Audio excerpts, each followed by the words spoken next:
أعوذ بالله من الشيطان الرجيم بسم الله الرحمن الرحيم السلام عليكم ورحمة الله وبركاته mes chères sœurs et frères en islam.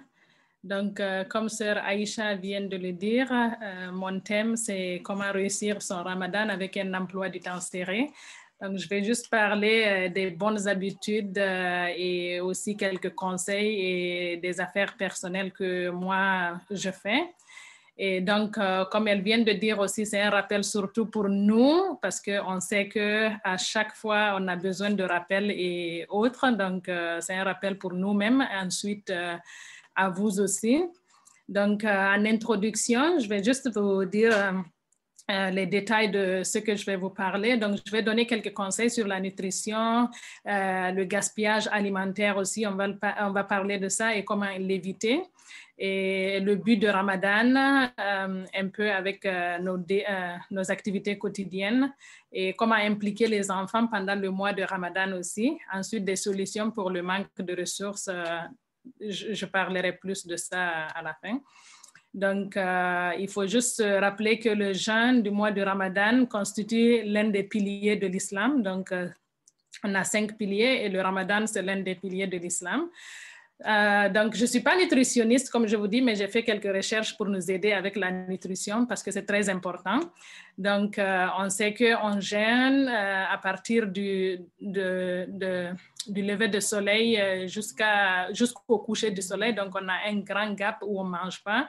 Et quand c'est l'heure de manger, parfois on ne sait pas comment le faire, on mange trop. Il y a des gens après le Ramadan qui te disent j'ai pris beaucoup de poids et tout, alors que où j'ai perdu du poids. Le Ramadan, c'est pas un régime alimentaire là pour perdre du poids. Il y a les bienfaits spirituels dedans.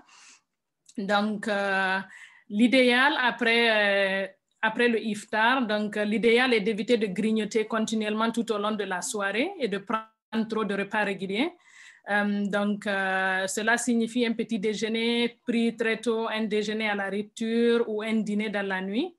Donc, de consommer des aliments à suhour pour durer les heures du jeûne. Donc, manger quelque chose équilibré pour que ça dure tout au long de la journée.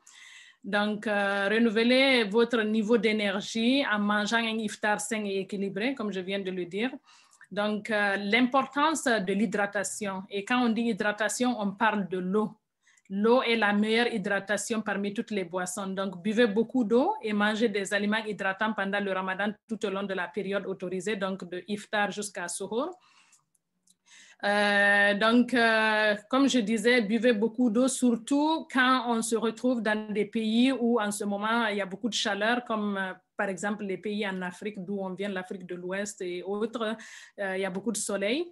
Donc, les températures élevées peuvent aussi nous faire transpirer davantage. Donc, il est très, très important de boire des liquides pour remplacer ce qu'on perd pendant la journée parce qu'en transpirant, on perd beaucoup de liquide de notre corps. Donc, c'est important de boire au moins 8 à 10 verres d'eau pendant la période de iftar jusqu'à suhour. Donc, de manger des petites portions aussi, pas juste manger un grand repas une fois, on peut manger des petites portions tout au long de la nuit. Par exemple, des choses qu'on peut manger qui sont très nutritives, les dattes sont très riches en minéraux, donc zinc, magnésium et tout. On peut manger des soupes, du pain complet, éviter les pains blancs et tout parce que on sait que ça se transforme en sucre et puis ça nous garde pas, ça ne nous rend pas rempli trop longtemps. Donc, c'est important de manger les protéines, les fruits et légumes. Je vais parler de ça en détail. Donc, vous pouvez également augmenter votre consommation d'eau, donc en mangeant des aliments hydratants. Et par exemple, dans plusieurs fruits, on retrouve de l'eau, donc ça nous permet d'ajouter en plus de l'eau qu'on boit. Par exemple, la pastèque, je parlais plus des gens de notre pays, en Afrique de l'Ouest. On a beaucoup de pastèques là-bas, donc ça aide beaucoup à nous donner les provisions d'eau dont on a besoin. Et aussi des oranges, je pense que c'est la période en ce moment, donc on peut en consommer. Pendant le suhour ou en dessert après l'iftar. On peut aussi manger des salades composées quand on dit salade composée, il y a beaucoup d'éléments donc, qui contiennent des concombres, des tomates qui sont très riches en eau. Donc, ça aussi, ça augmente à la boisson, à l'importance de l'hydratation. Et à éviter absolument, c'est de boire beaucoup de café. Par exemple, ceux qui aiment le café, on peut boire une tasse de café et le thé aussi. Le café a la substance de caféine. Et le caféine, donc on le retrouve dans le Coca-Cola aussi. Et plein de boissons gazeuses. La caféine, c'est comme, en anglais, on dit c'est un diurétique. Donc, c'est quelque chose qui peut causer qu'on urine souvent. Donc, quand on boit beaucoup de café ou du thé, on peut remarquer qu'on urine souvent. Et ça peut porter à une déshydratation. Donc, vraiment à éviter. Une boisson, c'est bon. Toute chose est bonne en modération. Donc, les boissons gazeuses, en plus de la caféine, contiennent aussi du sucre qui peuvent rajouter à beaucoup de calories à notre alimentation. Donc, à éviter aussi pendant le mois de Ramadan. Donc, comme on sait, là, on va parler du gaspillage alimentaire. On sait que pendant le Ramadan, il y a des gens qui cuisinent beaucoup. Et il y a beaucoup de gaspillage. Il y a beaucoup de gens qui gaspillent de la nourriture pendant le Ramadan. Donc, et on sait que... Je m'excuse, donc on a un mini présentateur ici qui ne voulait pas me quitter, donc il faut que je gère ça aussi. Donc nous devons éviter à ne pas faire des gâchis, tout comme durant le Ramadan et pendant les 2 Eid aussi, Eid al-Fitr et Eid al-Adha, on sait que parfois il y a beaucoup qui gaspillent, parce que dans notre religion, on sait que le gaspillage est interdit, donc comme... dans la sourate Al-An'am, sourate 7, verset 31, Allah exalté soit-il dit, mangez et buvez, mais ne gaspillez point, car Allah n'aime pas les gaspilleurs. Donc, c'est vraiment, Allah n'aime pas les gaspilleurs et on ne veut pas être les gens que Allah n'aime pas. Donc, c'est vraiment essayer de gérer ça.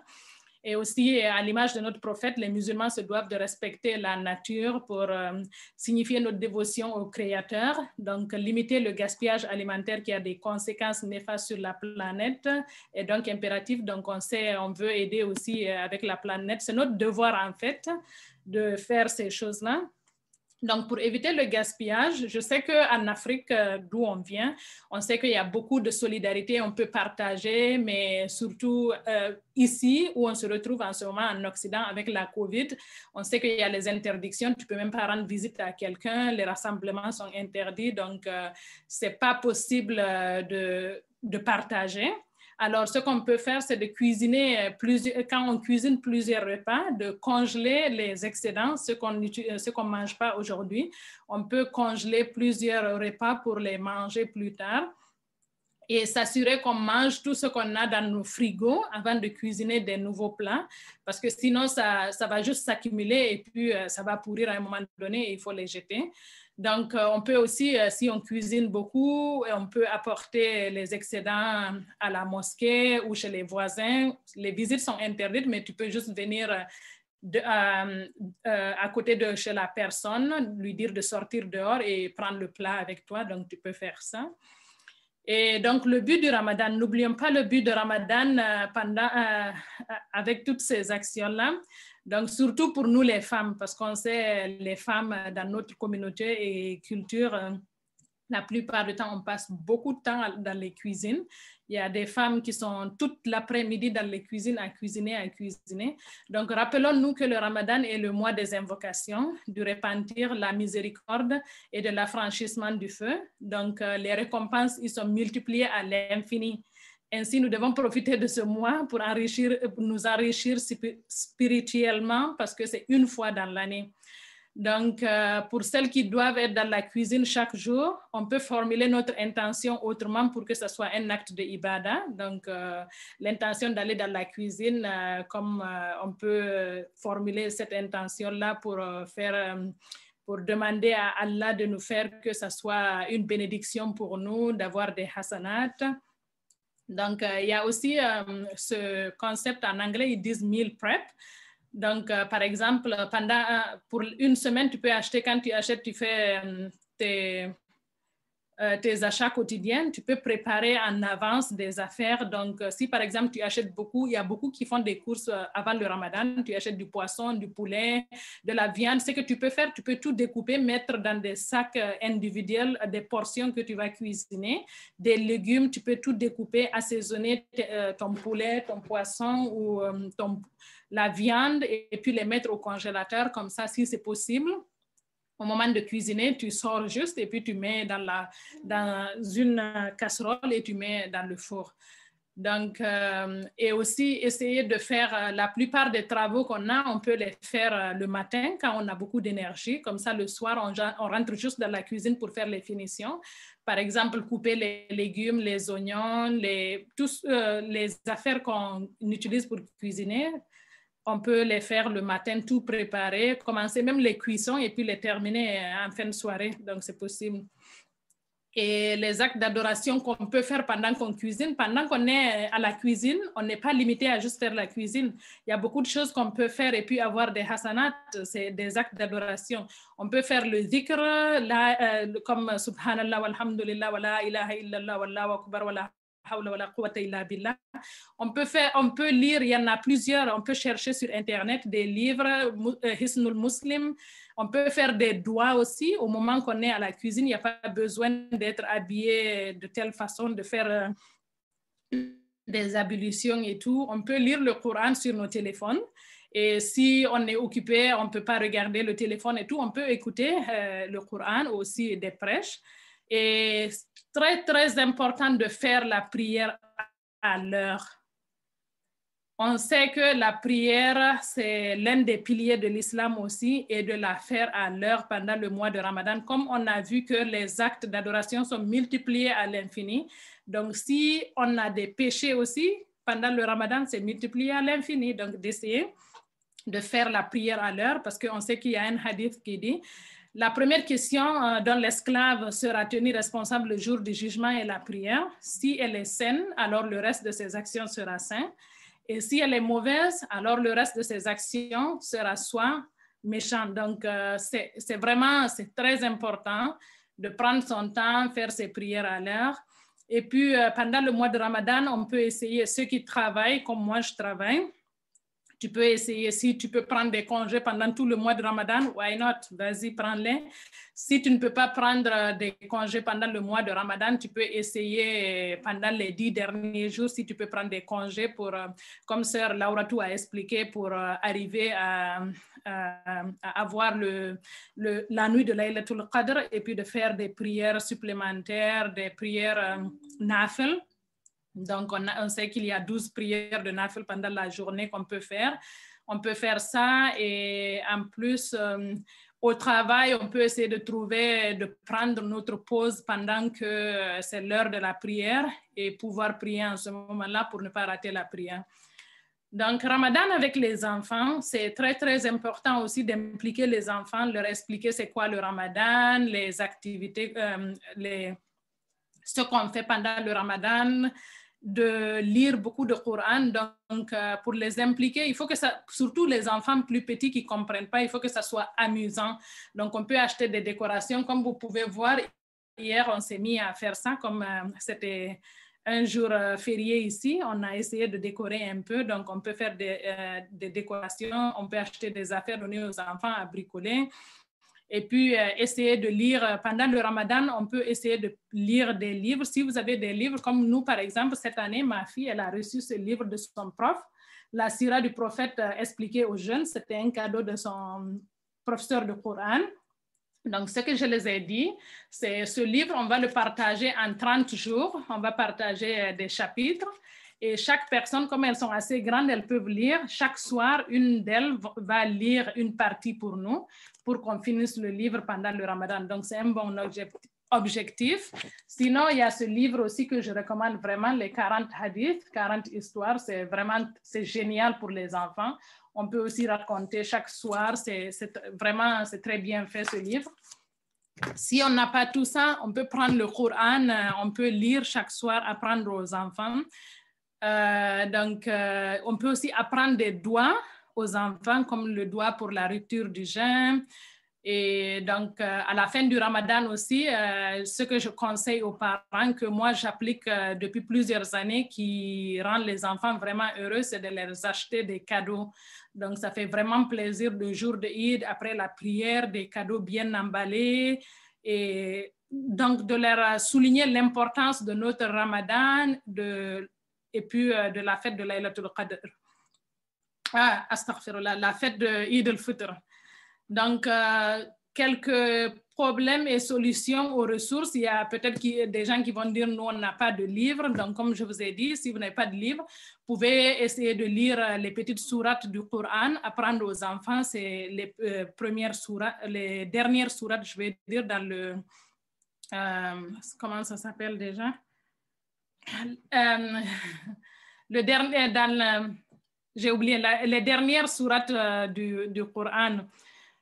Donc, et si aussi vous n'avez pas d'autres solutions et autres, il y en a beaucoup qui ont les livres de Hisnul Muslim, donc vous pouvez apprendre des doigts avec les enfants. Si vous ne pouvez pas acheter des décorations, il y a plein d'affaires qu'on peut faire sur Internet avec des papiers. On peut faire des lanternes, des lunes, des étoiles et puis coller des ballons. Les enfants peuvent gonfler les ballons et puis décorer avec. J'essaierai de mettre un lien pour les bricolages. Et aussi, j'ai un calendrier de Ramadan pour aider les parents à préparer le Ramadan, des choses à faire en français. Je vais essayer de voir si ça marche. On va le mettre sur notre page Facebook. Donc, le doigt pour... je vais finir ma présentation en faisant un doigt que les Sahaba faisaient 6 mois avant Ramadan. Apparemment, eux, ils étaient très, comment dire ça, ils étaient tellement excités à l'annonce de l'arrivée de Ramadan qu'ils se préparaient 6 mois avant et puis ils disaient le doigt Allahumma ballighna Ramadan. Donc, oh Allah, fais-nous atteindre le mois de Ramadan. Donc, vous voyez, c'est un mois béni et il faut prendre vraiment l'opportunité comme Sœur Khadija nous disait, on a des familles qui étaient là le Ramadan dernier, qui ne sont plus là aujourd'hui. Si Allah nous donne la chance d'être là cette année, essayons de faire de ce Ramadan le meilleur qu'on peut.